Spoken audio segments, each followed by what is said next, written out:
இப்பெல்லாம் உங்களை பார்க்க அடிக்கடி வர முடியல. சாரி பாட்டி. இருக்கட்டும் இருக்கட்டும். உன் அக்கறையும் குணமும் எப்பவுமே தனி.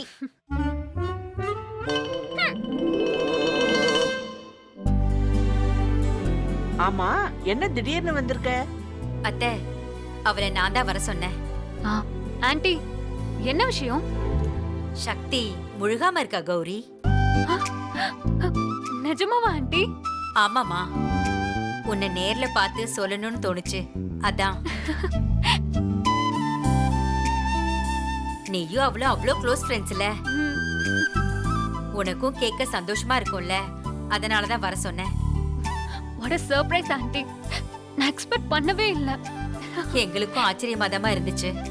இந்தா பூ வச்சுக்க, நல்ல விஷயம் பேசுறோம்.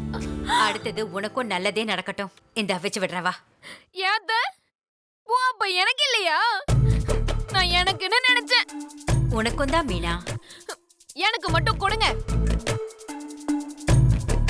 பங்கு போட்டு தான் கொடுப்பீங்கன்னா எனக்கு அந்த பூ வேணாம் அத்தை. ஆண்டி எனக்கு வேண்டாம் ஆண்டி, அவங்களுக்கே கொடுத்துருங்க. மாடர்ன் ட்ரெஸ் போட்டுட்டு தலையில பூ வச்சுக்க முடியாது.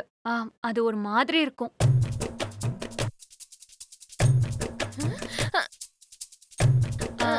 உங்க ஆசைக்கு வேணா நான் ஒரு ரோஸ் எடுத்துக்கிறேன். ம். சரிம்மா.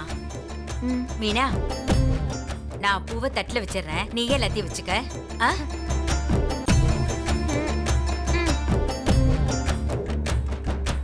அண்ணே வேலைக்கு போல?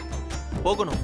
இந்த ஃபைல் எடுக்க மறந்துட்டேன், எடுத்துட்டு வந்துடுறேன். சரி கௌரி, நீ வா, நம்ம அங்க போய் உட்காந்து பேசலாம்.